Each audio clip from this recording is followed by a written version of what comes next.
أعوذ بالله من الشيطان الرجيم. بسم الله الرحمن الرحيم. فهزموهم بإذن الله وقتل داود جالوت وآتاه الله الملك والحكمة وعلمه مما يشاء ولولا دفع الله الناس بعضهم ببعض لفسدت الأرض ولكن الله ذو فضل على العالمين. وصلی اللہ علی النبی الکریم. سورۃ البقرہ آیت نمبر 251.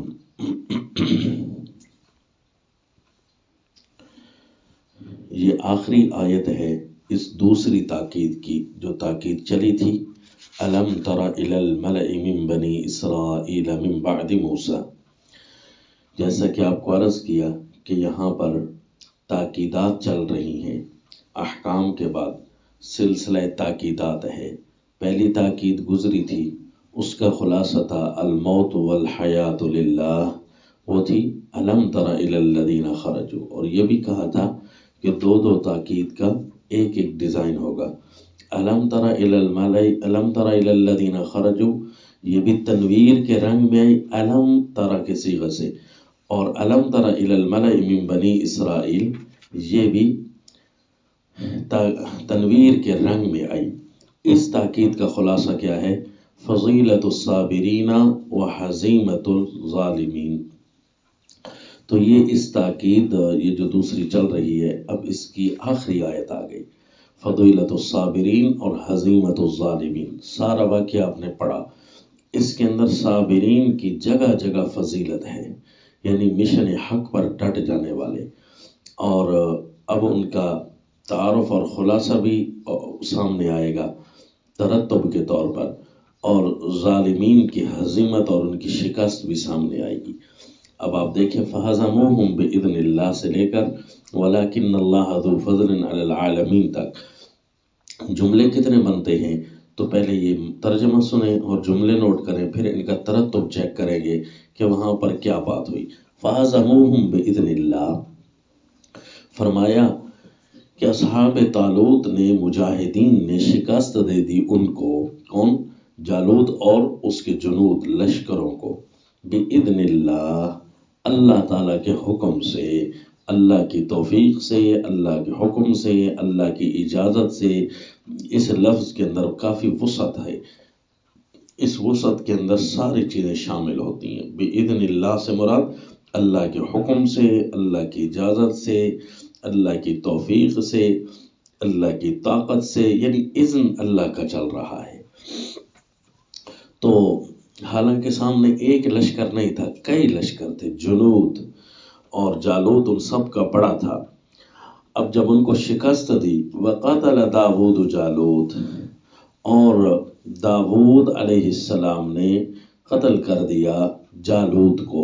یہ سیدنا داود علیہ السلام کی طرف اشارہ ہے جو اللہ کے پیغمبر ہیں، کیونکہ آگے لفظ ہے وَآتَاهُ اللَّهُ الْمُلْكَ وَالْحِكْمَةَ وَعَلَّمَهُ مِمَّا يَشَاءُ. تو سیدنا موسیٰ علیہ السلام کہ اس قوم میں سیدنا داود علیہ السلام بھی چل رہے ہیں. یعنی یہ بنی اسرائیل کے جتنے بھی انبیاء ہیں ان میں سیدنا داود علیہ السلام بھی ہیں جنہیں اللہ نے حکومت سے مالا مال کیا. کیونکہ مجاہدین کے جہاد کے بعد اللہ جو فتوحات سے نوازتے ہیں وہ مملکت اسلامیہ قدموں میں ڈال دیتے ہیں، اللہ حکمرانی نصیب فرما دیتے ہیں. تو جو سیدنا داود علیہ السلام نے جب مارا جالوت کو، اس لشکر میں تھے سیدنا داود علیہ السلام جو حضرت طالوت امیر المجاہدین کی زیر امارت چل رہا تھا. روایات میں آتا ہے کہ سیدنا طالوت کے ساتھ ساتھ جو مجاہدین تھے ان میں سیدنا داود علیہ السلام نبوت سے قبل مجاہد اعظم بن کر چل رہے ہیں علیہ السلام. سیدنا داود علیہ السلام کے بارے میں روایت میں آتا ہے کہ یہ چھوٹے تھے اس وقت، یعنی اتنے تھے کہ یہ بکریاں چرایا کرتے تھے، اور اس کی بھی تائید ہوتی ہے کہ ممکن ہے کہ بات اسی طرح ہو، کیونکہ حدیث پاک میں آیا کہ اللہ نے ہر نبی سے بکریاں چروائی ہیں، اور آپ صلی اللہ علیہ وسلم نے فرمایا میں نے بھی چرائی ہیں، کیونکہ پیلو کا درخت اس کے پھل کا ذکر آیا تو اللہ کے نبی نے فرمایا ہاں یہ ہوتا ہے۔ صحابہ نے پوچھا اللہ کے نبی آپ کو کیسے پتہ چلا؟ یہ تو باہر علاقوں میں کہیں کہیں ہوتے ہیں، جو بکریاں چرانے لوگ جاتے ہیں تو کہیں کہیں ان کو نظر آ جاتے ہیں، تو اللہ کے نبی نے فرمایا میں نے چرائی ہیں نا بکریاں۔ تو ہر نبی کو اللہ نے یہ بکریاں چرانے کی ڈیوٹی لگائی ہے، کیونکہ اس جانور کے ساتھ مشق اور ممارست اچھی کر کے ہوتی ہے طبیعت کی، کہ کمزور اور شریر دونوں قسم کا جانور ہے، شریر بھی ہے اور پیارا بھی بہت لگتا ہے۔ تو اسی طرح یہ کبھی ادھر منہ مارے گا کبھی ادھر منہ مارے گا جانور، تو اس کو نہ مار زیادہ سکتے ہیں کیونکہ اس کی ٹانگ ٹوٹ جائے گی، ہوتا بھی کمزور ہے، اور اس کو ویسے بھی کھلا نہیں چھوڑ سکتے، نہیں تو دوسروں کی چراگاہ کو چر جائے گا۔ تو لہذا یہ جو بکریاں چرانے والا ہوتا ہے بڑا بردبار اور حوصلے والا ہوتا ہے، اس کو ساری غلطیاں سہنی پڑتی ہیں جانوروں کے، ان کو روک کر بھی رکھتا ہے اور ان کو زیادہ سزا بھی نہیں دیتا۔ تو اس لیے انبیاء اکرام کی جو طبیعت ہوتی ہے وہ اسی طرح خوبصورت ہوتی ہے، لوگوں کی ہر غلطی کو برداشت کر رہے ہوتے ہیں، اس کے باوجود امر بالمعروف اور نہی عن المنکر کر رہے ہوتے ہیں۔ تو سیدنا داؤد علیہ الصلوۃ والتسلیم یہ چرانے والے تھے، تو جس طرح بکریاں چرانے والا ہوتا ہے یہ مختلف طریقوں سے بکریوں کے رخ موڑ رہا ہوتا ہے۔ اس کا ایک طریقہ گوپن ہوتی ہے، گوپن غلیل کی طرح ہوتی ہے، یعنی دو طرف سے رسی اور ایک طرف درمیان میں پتھر رکھنے کی جگہ، تو اس کے اندر پتھر رکھا جاتا ہے، اور وہ دور دراز جو بکریاں ہوتی ہیں تو نشانہ لگا کر بکریوں کے آگے پتھر کو پھینکتے ہیں تاکہ بکری رخ موڑ دے، تاکہ دور سے پتھر جو ہے ہاتھ کے ساتھ اتنا تیزی سے نہیں پہنچتا جتنا دور گوپن کے ذریعے پہنچ جاتا ہے۔ تو یوں گوپن کے ذریعے جو پتھر پھینکنے کا ماہر ہو تو اس کا نشانہ بھی پھر بڑا ہدف میں جا کر لگتا ہے، کیونکہ یہ سب سے مشکل نشانہ اسی چیز کا ہوتا ہے، کیونکہ گھما کر نشانہ چھوڑنا۔ تو سیدنا داؤد علیہ الصلوۃ والتسلیم کے بارے میں روایات میں آتا ہے کہ اسی طرح گوپن چلاتے تھے اور اس کے بڑے ماہر تھے۔ تو انہوں نے دیکھا کہ اور تو ہاتھ میں کچھ نہیں ہے، جالوت سامنے سارا کا سارا لوہے میں ڈوبا ہوا ہے اور اب آس پاس زرہ لگائی ہوئی ہے، اس کو مارنے کی کوئی صورت نہیں، آنکھ والی جگہ اس کی خالی نظر آ رہی ہے۔ تو انہوں نے نشانہ لے کر گوپن کے پتھر کو گھما کر گوپن کو گھما کر پتھر کا نشانہ اس کی آنکھ کا مارا، تو سیدھا جا کر اس کی آنکھ کو ایسا لگا، پھر مار بھی نبی کی تھی، جنہوں نے نبی جا کر بننا تھا، تو پھر وہ عام سا پتھر تو تھا نہیں، سیدھا اس کے دماغ کو چیرتے ہوئے چلا گیا، وہ نیچے گر پڑا۔ جیسے ہی جالوت نیچے گرا تو باقی کافر تو ویسے ہی بزدل ہوتا ہے، اور پھر جب اپنے بڑے کو گرے ہوئے دیکھے تو مزید حوصلے پست ہو جاتے ہیں۔ تو یوں دیکھ کر سارا لشکر بھاگا، تو پتہ چلا کہ سیدنا داؤد علیہ الصلوۃ والتسلیم کا مین کردار تھا۔ تمام مجاہدین اپنے جوہر دکھا رہے ہوتے ہیں، ہر ایک کا جوہر قابل دید قابل رشک ہوتا ہے، اور ان میں سیدنا داؤد علیہ الصلوۃ والتسلیم کا نمبر آ گیا، کیونکہ اللہ نے ان کے حصے میں یہ خدمت ڈالی تھی۔ تو روایت میں ہے کہ اس موقع پر اعلان تھا کہ جس نے بھی جس کو مارا اسی کی ساری چیز اس کو دی جائے گی۔ تو یہ اب بھی قانون یہی ہے، رسول اللہ صلی اللہ علیہ وسلم مجاہدین میں اعلان فرماتے من قاتل قتیلا فلہ سلبہ، کہ جس بندے نے کسی کو مارا سارا کا ساری چیز اسی کو ہی دی جائے گی، اس کی جائیداد اس کی چیزیں، یہ ہوتا تھا اعلان۔ اور اس کے بعد جو سارے لشکر کے مال و متاع ہوتے تھے وہ غانمین میں پھر تقسیم کیے جاتے تھے۔ لیکن پہلے جو نفل کے طور پر انعام کے طور پر جو مجاہدین کو کچھ جائزے کچھ انعامات ملتے ہیں ان میں ایک یہ چیز بھی تھی۔ تو سیدنا داؤد علیہ الصلوۃ والتسلیم نے چونکہ جالوت کو مارا تو جالوت کے پاس کیا تھا، وہ ساری حکومت تھی، تو سیدنا طالوت نے اپنے وعدے کے مطابق ان کو ہی امیر المومنین بنا دیا اور ان کو ہی حکمران بنا دیا۔ وَآتَاهُ اللَّهُ الْمُلْكَ، یوں اللہ نے داؤد علیہ السلام کو دی سلطنت والحکمہ اور حکمت۔ اب حکمت کے اندر بہت ساری چیزیں آتی ہیں، پہلے تو یہ سمجھ لیں کہ دیکھیں ایک لحظہ پہلے جو غریب تھے اور ایک لحظہ کے بعد وہ حکمران بن گئے۔ یہی حیثیت اللہ دنیا والوں کو سمجھانا چاہتے ہیں دنیا کی، کہ دنیا کے اتار چڑھاؤ صرف میرے ہاتھ میں ہے۔ دنیا کے پیچھے مارے مارے نہیں پھرو، بلکہ عبادات میں ایک نمبر بن جاؤ۔ جس کے لیے دنیا میں آئے ہو اس میں نمبر 1 حاصل کرو، اپنے کمال حاصل کرو۔ دیکھو دنیا تمہارے قدموں میں صبح و شام آتی رہے گی، یہ سارا اللہ تعالیٰ کے ہی ہاتھ میں ہے۔ بیدہ الملک، ساری کی ساری بادشاہت اللہ کے کنٹرول میں ہے۔ وَآتَاهُ اللَّهُ الْمُلْكَ، اللہ نے ان کو دی سلطنت، والحکمہ، اور حکمت۔ حکمت کے اندر ہر دانائی آتی ہے۔ سب سے بڑی دانائی نبوت ہے، سب سے چھوٹی دانائی ہر قسم کی نافرمانی سے بچ کر رہنا ہے۔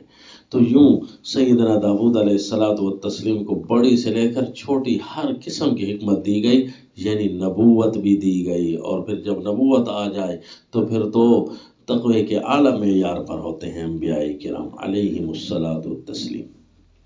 یوں سیدنا داؤد علیہ السلام کو اللہ نے زمین کا بھی حکمران بنایا اور دلوں کا بھی حکمران بنایا، کہ آپ بادشاہت آپ کے پاس آ گئی اور نبوت بھی۔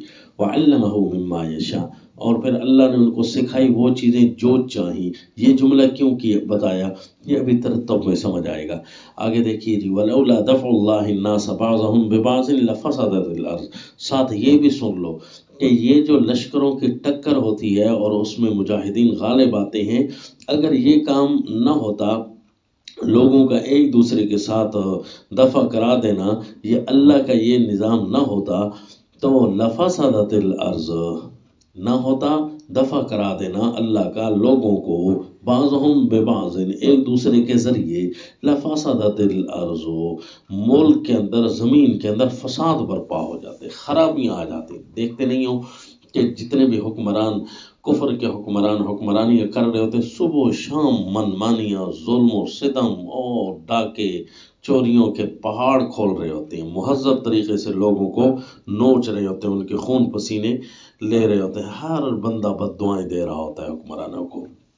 صبح ایک مصیبت تو شام ایک مصیبت، یہ اتنی خرابی ڈال دی جاتی ہے۔ اور اگر یہاں مجاہد کھڑا ہو جائے تو یہ حکمران بھی سیدھے ہو جائے، ان میں کسی کی جرت نہ ہو 2 نمبری کرنے کی۔ صرف یہ ہے کہ مجاہد نہیں تو پھر یہ خرابیاں تو دنیا میں آئیں گی، جہاد کرو گے تو عزت ہوگی۔ وَلَوْلَا دَفْعُ اللَّهِ النَّاسَ بَعْضَهُمْ بِبَعْضٍ لَفَسَدَتِ الْأَرْضُ، یہاں تو حکمران ایسی خرابی ڈالتے ہیں جس کی بھی طاقت آ جائے، حکمران سے مراد جس کی بھی طاقت آ جائے، جو بھی علاقے کا جگہ، بدماش، گھٹیا، جتنے بھی کمینے لوگ ہیں، یہ ان کو فرض کرو کروڑوں روپے ضرورت پڑتے ہیں کسی بھی عیاشی کے لیے، تو کیا کہتے ہیں، 1-2 دن کے لیے ٹیکس بڑھا دو، فلاں جگہ سے پیسے لے لو، بس تمہارے پیسے پورے ہو جائیں گے۔ یہ ایک راتوں کے ان کے کروڑوں اور اربوں روپے صرف ہوتے ہیں ایک عیاشی پر، اور اس کی سزا کون بھگتتی ہے؟ ساری قوم۔ اور یہ اللہ کے عذاب ہوتے ہیں اس قوم پر بھی جس قوم نے اللہ کی نافرمانیاں کر رکھی ہوتی ہیں، تو پھر اللہ ایسوں کو حکمران بھی اتنے غلیظ قسم کے دیتا ہے۔ وَلَكِنَّ اللَّهَ ذُو فَضْلٍ عَلَى الْعَالَمِينَ، یہ جہاد اللہ کا فضل ہے۔ یوں جا کر غریب سکھ کا سانس لیتا ہے، تو اسی طرح اللہ بہت مہربان ہے جہان والوں پر۔ اب آپ یہاں جملے نوٹ کریں نا تو یہ جملے 7 بنے گے۔ ہَزَمُوا بِإِذْنِ اللَّهِ نمبر 1، قَتَلَ داؤد جالوت 2، وَآتَاهُ اللَّهُ الْمُلْكَ 3، وَالْحِكْمَةَ 4، وَعَلَّمَهُ مِمَّا يَشَاءُ 5، وَلَوْلَا دَفْعُ اللَّهِ النَّاسَ بَعْضَهُمْ بِبَعْضٍ لَفَسَدَتِ الْأَرْضُ 6، وَلَكِنَّ اللَّهَ ذُو فَضْلٍ عَلَى الْعَالَمِينَ 7۔ یہ 7 جملے ہیں۔ اب جس آیت پر یہ مرتب ہو رہی ہے تاکید، یہ کون سی تاکید تھی؟ اس تاکید کا خلاصہ تھا فضیلت الصابرین و حزیمت الظالمین، ظالمین کی شکست اور صابرین کی فتح۔ تو اب یہ جس آیت پر مرتب ہو رہی ہے وہ آیت تھی آیت نمبر 177 سورۃ البقرہ، کیونکہ یہ حکم کا اختتام ہے۔ جو حکم چلا تھا یا ایھا الذین آمنوا کلوا من طیبات ما رزقناکم، آیت نمبر 172 سے اب یہ آیت نمبر 177 تک ختم ہو رہا ہے۔ اور وہاں کیا بتایا تھا کہ شیطان کی تلبیسات کا رد ہو رہا ہے، تلبیسات ابلیس کا رد ہو رہا ہے۔ تو تلبیسات کتنی قسم کی ہو سکتی ہیں؟ 4 قسم کی، کیونکہ ابلیس نے 4 طریقوں سے لوگوں کو گمراہ کرنا ہے، بڑے اور اہم اس کے یہی 4 ٹارگٹ ہیں کہ لآتینہم من بین ایدیہم ومن خلفہم وعن ایمانہم، ان تینوں کا تفصیل گزر چکی۔ اب یہ چوتھی صورت ہوتی ہے شیطان کے تلبیس ڈالنے کی، وعن شمائلہم، تو آیت نمبر 177 سے رد تلبیس سے رابع ابلیس کی لیس البر ان تولوا وجوہکم قبل المشرق والمغرب، یہاں سے تلبیس رابع کا رد ہو رہا ہے۔ ابلیس چوتھے طریقے سے کیسے گمراہ کرے گا؟ سامنے سے کوئی ہٹا لے، پیچھے سے ہٹا لے، دائیں سے ہٹا لے، تو چوتھا طریقہ اس کا یہ ہوتا ہے کہ تقوی کو کسی نہ کسی طریقے سے خراب کرنا، بس کوئی گناہ کروا ہی دو۔ پہلا طریقہ کیا ہے کہ وہ حرام کھلائے گا، اللہ کے مخالف بنائے گا۔ دوسرا طریقہ یہ ہے کہ کم از کم اللہ کی باتوں کو آگے تو نہ پھیلاؤ، خود نہیں کرتے تو۔ تیسرا طریقہ کیا ہے کہ جس چیز کا نام گمراہی ہے اس کو ہدایت، اور جس کا نام ہدایت ہے اس کو گمراہی بتا دیتا ہے، نعوذ باللہ۔ اور چوتھا طریقہ اس کا یہ ہے کہ کم از کم اور کچھ نہیں کر سکتے ہو، سامنے سے صراط مستقیم میں سامنے سے آ کر گمراہ کرنے کی کوشش کی تو کسی نے ہٹا لیا، پیچھے سے کوشش کی تو ہٹا لیا، دائیں سے کوشش کی تو ہٹا لیا، اب بائیں سے یہ کرے گا کہ کم از کم جو مومن ہے، جو ہر طرح سے نہ اللہ کے مخالف ہوتا ہے، نہ اللہ کی باتوں کو چھپاتا ہے، نہ ہدایت اور گمراہی کو آپس میں ملا جلا دیتا ہے، سب کچھ اس کا ٹھیک چل رہا ہوتا ہے، بس اس سے گناہ کرواؤ، یہ آخری کام یہ ہوگا کہ اس سے گناہ کرواؤ۔ تو اس لیے اللہ نے لیس البر کے اندر انواع التقوی بیان فرمائی، اور تقوی کی ہی ساری باتیں ہیں، اور یہ 5 چیزیں ہوں گی، 5 چیزیں ہیں اور 7 عنوان ہوں گے۔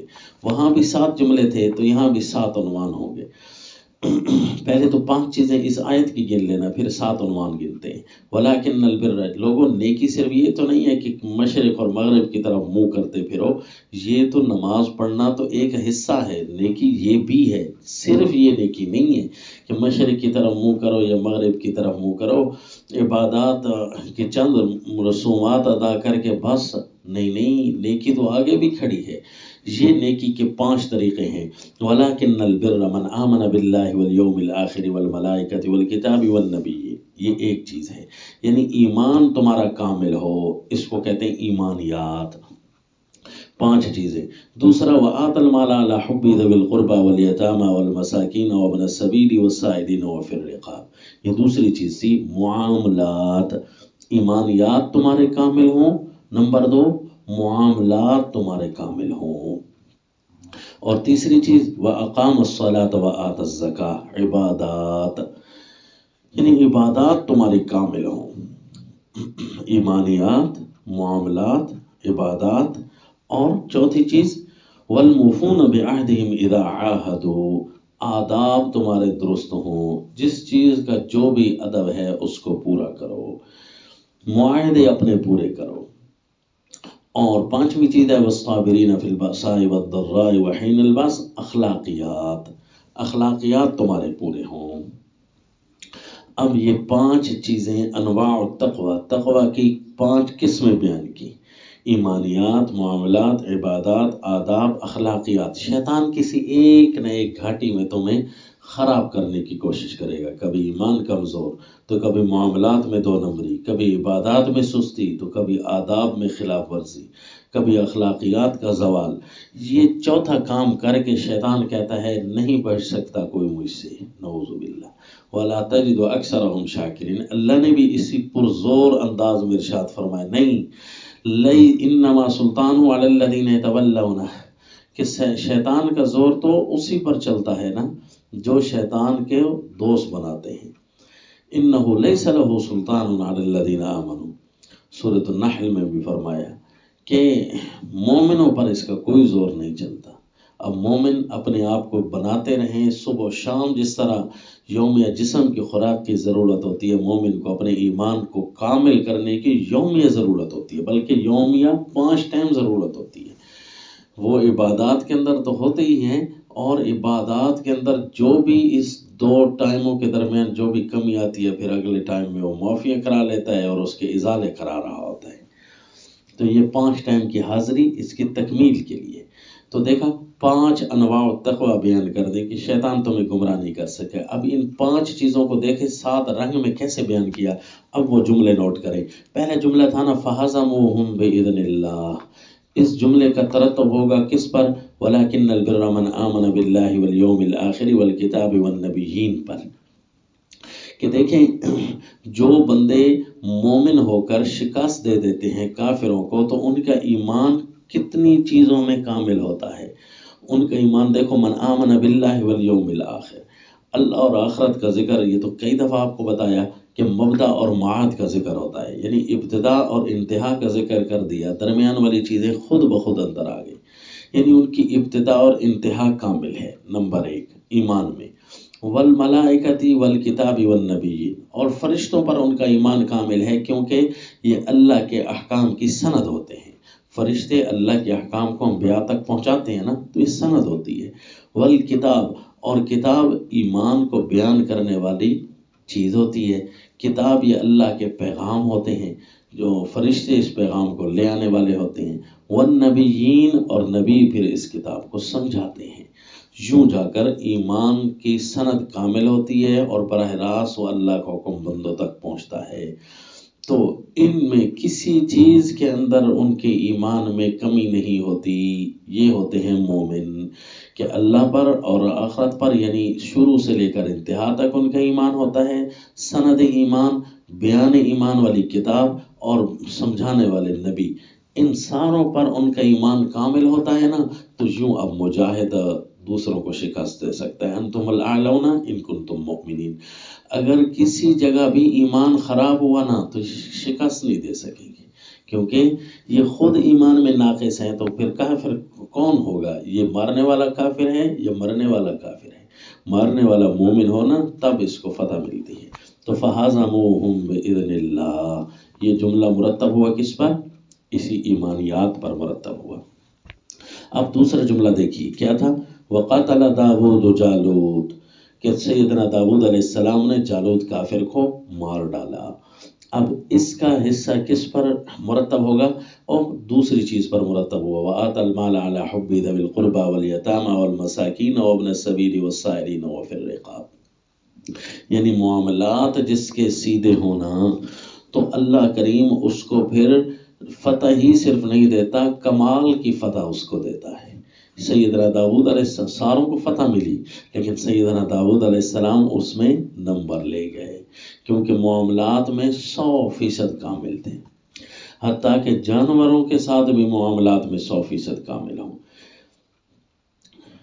مال کو خرچ کرنا اسی لیے ہوتا ہے تاکہ معاملات درست ہوں، زمین سے ظلم و ستم دور ہو، قریبی رشتہ داروں کے حال احوال بندے کے پاس ہونے چاہیے کہ ان کو کس چیز کی ضرورت ہوگی۔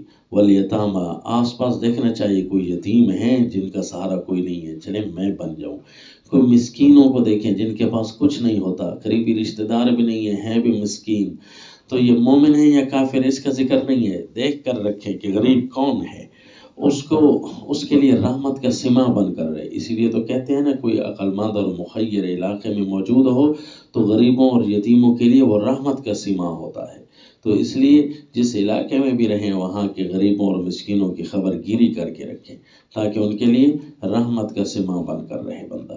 وابن السبیل، راہ چلتے مسافر، وہ محتاج ہوتے ہیں، بعض اوقات ان کو اپنے مال تک پہنچنے کی کوئی صورت ان کے پاس نہیں ہوتی، اگرچہ اپنے علاقوں کے وہ امیر ہوتے ہیں، تو جب بھی مسکین کی طرح کوئی عارضی طور پر مسکین بن جائے جس طرح مسافر ہوتا ہے، تو اس کو بھی اس پر بھی احسان کر رہے ہوتے ہیں۔ تو جہاد نام ہی احسان کا ہے، ظالم کو مٹانے کا مطلب ہی یہی تھا کہ احسان پھیل جائے زمین پر، تو یہ خود احسان کرنے والا ہوتا ہے، اور ظالم کوئی سامنے آ جائے تو اس کو ختم کرنے والا ہوتا ہے۔ تو سیدنا داؤد علیہ السلام احسان کرنے والے تھے زمین پر، اور ظالموں کو تب مٹانا اللہ نے ان کے حصے میں لکھ دیا، جس طرح رسول اللہ صلی اللہ علیہ وسلم کے عادات طیبہ نبوت سے پہلے بھی تھی۔ ام المومنین سیدہ خدیجہ الکبریٰ رضی اللہ تعالی عنہا ابتدا میں کیا فرماتی ہیں کہ تقری الضعیف وتعین علی نوائب الحق، اللہ کے نبی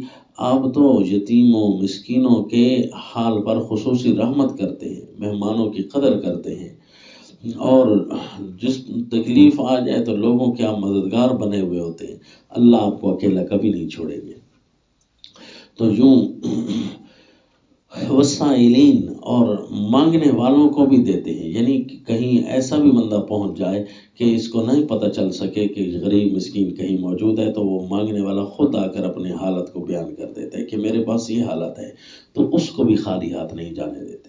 وہ پھر رقاب اور گردن چھڑانے میں مقروض کی گردن پھنسی ہوئی ہوتی ہے، اسی طرح قیدی کی گردنیں پھنسی ہوئی ہوتی ہیں، جو اپنے آپ کو رہا کروانا ان کا حق بنتا ہے، تو یہ اس پر بھی مال خرچ کر رہے ہوتے ہیں کہ کسی نہ کسی طریقے سے اس بندے کی جان چھوٹ جائے۔ اور حدیث پاک میں آیا من نفس عن مؤمن کربۃ من کرب الدنیا نفس اللہ عنہ کربۃ من کرب یوم القیامہ، کہ اللہ تعالیٰ اس آدمی کی بڑی بڑی قیامت کی تکلیفوں میں سے ایک تکلیف ہٹا دیتے ہیں جو کسی کی دنیا کی تکلیفوں میں سے کوئی ایک تکلیف ہٹا رہا ہوتا ہے۔ تو اس لیے ہر وقت یتیموں اور مسکینوں اور غریبوں اور ضرورت مند حاجت مند کی کوشش میں بھاگتا رہے۔ اور حدیث پاک میں یہ بھی آیا جو یتیموں مسکینوں کی کوشش کرتا رہتا ہے، ان کے حق میں بھاگتا رہا ہوتا ہے، تو اللہ کریم کے وہ ذمے میں ہوتا ہے، اس کو کوئی بھی تکلیف پہنچے پھر اللہ کریم اس کو بچا لیتے ہیں، کوئی بھی اس کو تکلیف پہنچائے پھر اللہ تعالیٰ ان کو تباہ کر دیتے ہیں۔ کیوں کہ یہ بندہ یتیم اور مسکینوں کے لیے ساعی ہے، کوشش کر رہا ہے۔ دیکھیے سیدنا داؤد علیہ السلام جیسے عظیم الشان محسن ایسے چیزوں کی طرف توجہ کرتے ہیں انبیاء کرام، تو پھر اللہ نے ان کے حصے میں ڈال دیا کمال طریقے سے ظلم کو مٹانا، کہ ظالم کو مٹانا اللہ نے انہی کے ہاتھ لکھ دیا تھا۔ دیکھا یہ دوسرا جملہ مرتب ہوا، اس جملے نے بڑے بڑے معنی بتائے۔ بظاہر تو ہمیں یہ لگ رہا تھا کہ جملہ سادہ سا ہے، لیکن دیکھیے قتل داؤد، اس کے ترتب نے ہمیں بڑی قسم کی ایک کہانی سنا دی۔ آگے تیسرا جملہ کیا تھا؟ وَآتَاهُ اللَّهُ الْمُلْكَ، اللہ نے ان کو سلطنت دی۔ اور یہاں تیسری بات ہے وَأَقَامَ الصَّلَاةَ، نماز کو قائم کیا۔ ایک ہے نماز کو پڑھنا، ایک ہے نماز کو قائم کرنا، نماز کی عادت ڈال دینا، نماز کا ماحول بنا دینا، نماز کی ہوا جاری کر دینا۔ کیا مطلب؟ رسول اللہ صلی اللہ علیہ وسلم جس طرح ان کے گھر والے بتاتے ہیں کہ جب نماز کا ٹائم ہوتا تو یوں محسوس ہوتا یہ ہمارے کچھ لگتے ہی نہیں ہے، کہ جس طرح ایک آدمی کے اسپیشل جو چیز ہوتی ہے اس کی طرف پہلے نگاہ رکھتا ہے اور باقی چیزوں کو راہ چلتے ہوئے پورا کرتا ہے۔ تو اللہ کے نبی کی یومیہ عبادات بھی اسپیشلی انداز میں ہوتی، باقی چیزیں راہ چلتے ہوئے پوری ہوتی۔ بھئی یہ تو چیزیں ہوتی رہیں گی، اس کے لیے تو دنیا میں ہم آئے نہیں ہیں۔ جس چیز کے لیے ہم دنیا میں آئے ہیں وہ اقامت الصلاۃ ہے، نماز کو قائم کرنا ہے، پھر نماز کے جو تقاضے ہیں ان کو پورا کرنا ہے۔ نماز کیا کہتی ہے اسی طریقے سے سارے کام کرنے ہیں۔ پھر باہر جا کر تو اللہ پھر کیا دیتے ہیں کہ جو اللہ کے ملک میں کسی طریقے سے کمی نہیں کرتا، اللہ کریم اس کے ملک کو اس کے قدموں میں ڈال دیتے ہیں۔ دیکھیں اللہ کریم نماز کو معراج المومن بنا دیتے ہیں، ملکوں کے ملک کی سیر کرا دیتے ہیں۔ کیا جی ملک اور ملکوت اللہ کے حضور جب پہنچ جاتا ہے تو اس سے بڑی معراج کیا ہوتی ہے کہ اس کو ساری چیزیں حقائق کی معرفت ہونے لگ جاتی ہے۔ وہ نماز کے خشوع خضوع میں اللہ کے ساتھ جو باتیں کر رہا ہوتا ہے تو ساری کائنات گویا چھوٹی ہو جاتی ہے، سارے فاصلے ختم ہو جاتے ہیں، اور براہ راست وہ ملائے اعلیٰ میں پہنچ کر اپنے اللہ سے ملاقات کر رہا ہوتا ہے، تو سارا کا سارا ملک چھوٹا ہو گیا گویا نمازی کے سامنے۔ تو جو بندہ نماز میں کمال اختیار کرے ساری دنیا اس کے قدموں میں ہوتی ہے۔ حدیث پاک میں ہے جو ہماری عبادات کے لیے وقت نہیں نکالتا ہم اس کو اور زیادہ مصروف کر دیتے ہیں۔ اللہ کریم فرماتے ہیں ملأت یدک شغلا، تیرے ہاتھ اتنے مشغولیت میں بھر دوں گا کہ پھر تو یہاں آ ہی نہیں سکے گا۔ ہاں اگر عبادات میں زور لگا کر قدم اٹھا تیرے سارے کام خود بخود میں کرا دوں گا۔ وَأَقَامَ الصَّلَاةَ، یہ جملہ اس پر مرتب ہوا۔ اور تیسرا جملہ کیا تھا جی؟ یہاں پڑھیں وَآتَاهُ اللَّهُ الْمُلْكَ وَالْحِكْمَةَ، یہ تیسرا اور چوتھا جملہ آ گیا۔ والحکمہ، اللہ نے ان کو دانائی بھی عطا کی۔ اور یہاں پر چوتھا جملہ کیا تھا؟ وآت الزکاۃ، اور زکوٰۃ دے۔ اگرچہ ان کو ہم نے 5 قسموں میں بند کیا نا، لیکن 5 قسمیں 7 انداز میں بیان ہو رہی ہیں، تو یہ ایک عبادات اگرچہ اقامت الصلاۃ زکوٰۃ ایک چیز تھی نا، لیکن ان کو دو حصوں میں تقسیم کیا کہ عبادات بدنیہ اور عبادات مالیہ۔ تو زکوٰۃ کیا چیز ہوتی ہے؟ زکوٰۃ کے اندر مال کو کم ہونا نہیں ہوتا بلکہ مال زیادہ ہونا ہوتا ہے۔ یہی حکمت اور دانائی ہے کہ بظاہر تو یوں لگتا ہے مال کم ہو رہا ہے خرچ کرنے سے، لیکن حقیقت یہ ہے کہ مال بڑھ رہا ہے۔ یتیموں اور مسکینوں کے چہروں پر جو خوشیاں بکھیر رہا ہے، اللہ کریم اس کو کبھی بھی زوال میں نہیں ڈالیں گے۔ جو چیز اللہ کے حضور ما آتیتم من ربا لیربو فی اموال الناس فلا یربو عند اللہ وما آتیتم من زکاۃ تریدون وجہہ فاولئک هم المضعفون۔ سورہ روم میں آتا ہے کہ جو بندے سود اسی لیے لیتے ہیں تاکہ ہمارا مال بڑھ جائے، وہ بڑھے گا پھر نہیں، کیونکہ اللہ تعالیٰ کے ساتھ اعلان جنگ ہو چکا ہے، پھر اللہ اس کو بڑھنے نہیں دے گا۔ اور جو تم زکوٰۃ وغیرہ دیتے ہو تو اللہ دگنے سے کئی گنا کر کے دیں گے، اور اس کے کئی گنا اس کے ختم نہیں ہوں گے۔ یہ ہے دانائی اور حکمت۔ حکمت اور بصیرت سے جو کام کر رہا ہوتا ہے، اللہ تعالیٰ اس کو بہت کچھ عنایت کر رہے ہوتے ہیں۔ وَآتَاهُ اللَّهُ الْمُلْكَ وَالْحِكْمَةَ۔ اور اب دیکھیے اگلا 5واں جملہ کیا تھا؟ وَعَلَّمَهُ مِمَّا يَشَاءُ۔ اللہ نے سیدنا داؤد علیہ السلام کو سکھائی وہ چیزیں جو اللہ نے چاہیں۔ وہ کیا تھیں جی؟ اس کا ترتب ہوا وَالْمُوفُونَ بِعَهْدِهِمْ إِذَا عَاهَدُوا۔ پورا کرنے والے ہوتے ہیں اپنے اقرار کو جب بھی وہ عہد کرتے ہیں۔ یعنی دنیا میں کوئی بھی معاہدہ ہو، اس کو پورا کرنا ہے تو اللہ کریم اس کی راہیں بندے کی کھول دیتے ہیں کہ اس کو بہت کچھ سمجھ آ جانے لگ جاتا ہے کہ ہاں میری یہ بھی ذمہ داری بنتی ہے، میرا یہ بھی حق ہے۔ اس کو طور طریقے دنیا میں رہن سہن، اس کو باقاعدہ طور پر آداب اخلاقیات کے اندر اللہ ماہر بنا دیتے ہیں، کیونکہ وہ اپنے معاہدوں کی پاسداری، اپنی ذمہ داریوں کی جو خیال کرے کہ باپ ہو کر میری کیا ذمہ داری ہے، بیٹا بن کر میری کیا ذمہ داری ہے، استاد بن کر میری کیا ذمہ داری ہے، شاگرد ہو کر کیا ذمہ داری ہے، دکاندار ہو کر، گاہک بن کر، غرض راستے میں چلنے والا اپنی چلنے والے ذمہ داری کو دیکھے کہ میں کہاں چلوں، راستے کو کتنا حق دوں۔ حتیٰ کہ حدیث پاک میں ہے جو نہر کے کنارے پر بھی بیٹھا ہوتا ہے نا، پانی کو ضائع نہ کرے، کہ وہ اس کی ذمہ داری میں ہے۔ جس بندے کی جو ذمہ داری ہے اس کے اندر جب بندہ سستیاں کرتا ہے تو پھر اللہ تعالیٰ کی طرف سے رہنمائی نہیں ہوتی۔ پھر یہ ہوتا ہے کہ بندہ کوئی اتنا عقل مند نہیں، ہر بندہ کہے گا یہ کوئی اتنا عقل مند نہیں۔ اور عقل مند کون ہوتا ہے؟ جس کی راہیں عقل کے اللہ کھول دیتے ہیں، جو اپنی ہر ذمہ داری کو پورا کرتے ہیں۔ یہ میری ذمہ داری ہے، اس کو پورا کرنا ہے، سوچیں میری کیا ذمہ داری ہے۔ تو یوں کر کے اللہ کریم ان کے لیے بہت کچھ وہ سکھا دیتے ہیں جو اللہ چاہتے ہیں، تو یہ اس پر مرتب ہوا اپنی ذمہ داریوں کو پورا کریں۔ اور اگلا جملہ، چھٹا جملہ یہ تھا وَلَوْلَا دَفْعُ اللَّهِ النَّاسَ بَعْضَهُم بِبَعْضٍ لَفَسَدَتِ الْأَرْضُ۔ اگر اللہ کا یہ دفع کرانا نہ ہوتا لوگوں کو ایک دوسرے کے ذریعے تو زمین میں سارے ملک میں خرابیاں ہی خرابیاں، فساد ہی فساد ہو جاتا۔ تو اس کا ترتب ہوا الصابرین فی البأساء والضراء، کہ جتنی بھی سختیاں آئیں، جتنی بھی تکلیفیں آئیں، ان میں ڈٹ کر رہنے والے ہوتے ہیں۔ یعنی مشن حق کو اور ذمہ داریوں کو نہیں چھوڑتے، عبادات کو نہیں چھوڑتے، ایمانیات میں ان کی کمی نہیں آتی۔ جتنی بھی سختیاں آ جائیں، جتنی بھی تکلیفیں آ جائیں، کیونکہ بعض اوقات آزمائشیں بظاہر تو آ جایا کرتی ہیں نا مومنوں پر، لیکن وہ ایسی نہیں ہوتی کہ مومنوں کو شکست دے۔ اللہ کی مدد جو شامل حال ہوتی ہے، یہ صرف آزمائش اس لیے آ رہی ہوتی ہے کہ یہ اپنی ثابت قدمی کو پورا کرے۔ ایمانیات کے اندر، معاملات کے اندر، آداب کے اندر اور عبادات کے اندر، یہ والموفون بعہدہم، یہ آداب تھے نا، تو ہر چیز کے کوئی نہ کوئی ادب ہوتا ہے، طریقہ کار ہوتا ہے، اس کو پورا کر رہے ہوتے ہیں چاہے جتنی سختیاں اور جتنی بھی تکلیفیں آ جائیں۔ کبھی بندہ سختیوں میں تو کبھی بندہ تکلیفوں میں سچائیوں کو چھوڑ دیتا ہے، ایمانیات، معاملات، عبادات، آداب کے اندر نقصان کر بیٹھتا ہے، یوں کر کے اپنے اخلاق کو چھوڑ بیٹھتا ہے۔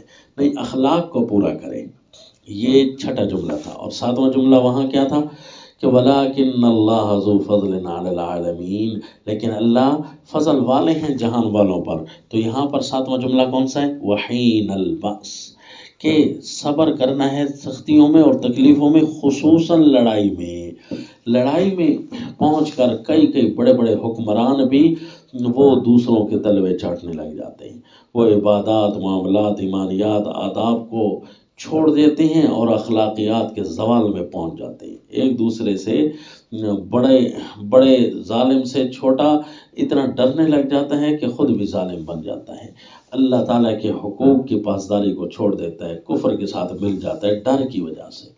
تو فرمائے یہ خصوصاً لڑائی کے وقت بھی ان چیزوں کو کامل رکھیں اور دیکھیں کوئی تمہارا مالک نہیں، کوئی تمہارا رازق نہیں، سب کچھ اللہ ہی ہے، تو پھر ڈٹ کر رہو، پھر اللہ تمہیں فتح دیں گے، اسی طرح جس طرح اللہ نے بنی اسرائیل کو فتح دی، سیدنا داؤد علیہ الصلوۃ والتسلیم نے قتل کر ڈالا، یہ ہے اللہ کا فضل۔ اب یہ 5 قسم کی انواع تقوی کی قسمیں بیان ہوئیں اور 7 انداز میں بیان کیا، تو اس لیے آگے 2 چیزیں ارشاد فرمائیں، اولئک الذین صدقوا واولئک هم المتقون، ان 7 چیزوں میں کمال حاصل کرنے والے اصل تو سچے وہ ہیں، یہ 7 چیزوں میں، اور جو سچا ہوتا ہے پھر وہ مجاہد بھی بنتا ہے، کیونکہ ان کے نبی نے انہیں فرمایا تھا، جو ہم تاکید پڑھ رہے ہیں کہ اگر سچے ہو تو پھر جہاد فرض ہو جائے گا، ایسا نہ ہو کہ پھر جانا، اگر تم جہاد مانگنے میں سچے ہو تو پھر جہاد جب آ جائے تو پھرنا نہیں، دیکھا سچے وہ ہوتے ہیں جو ان 7 چیزوں کے اندر کمال پیدا کرتے ہیں۔ اور دوسرے انداز میں چونکہ 5 چیزیں بیان کی نا، تو اس لیے دوسرا لفظ ارشاد فرمائے وَأُولَٰئِكَ هُمُ الْمُتَّقُونَ، یہی لوگ ہیں اصل پرہیزگار، یعنی جن کے اندر تقوی کی یہ 5 قسمیں موجود ہوتی ہیں، ایمانیات، معاملات، عبادات، آداب، اخلاقیات، یہ 5 چیزیں جن میں موجود ہوتی ہیں، اصل متقی وہ ہوتے ہیں۔ یہ جی احکام عملیہ کا جو پہلا حکم آیا تھا، علمیہ کے ختم ہوئے تھے، اور احکام عملیہ کا جو پہلا حکم آیا تھا یا ایھا الذین آمنوا کلوا من طیبات ما رزقناکم، اس پر اتنی بڑی تاکید تھی، وہ اب پوری ہوئی۔ الم تر الی الملأ من بنی اسرائیل سے لے کر ولکن اللہ ذو فضل علی العالمین تک پوری ہوئی، اور اس تاکید کا کیا خلاصہ اور نام تھا؟ فضیلۃ الصابرین وہزیمۃ الظالمین۔ اب آپ کے ہاتھ میں حکم آ گیا، دیکھنا ہے ظالمین سے بچ کر رہنا اور صابرین بن کر رہنا، وما علینا الا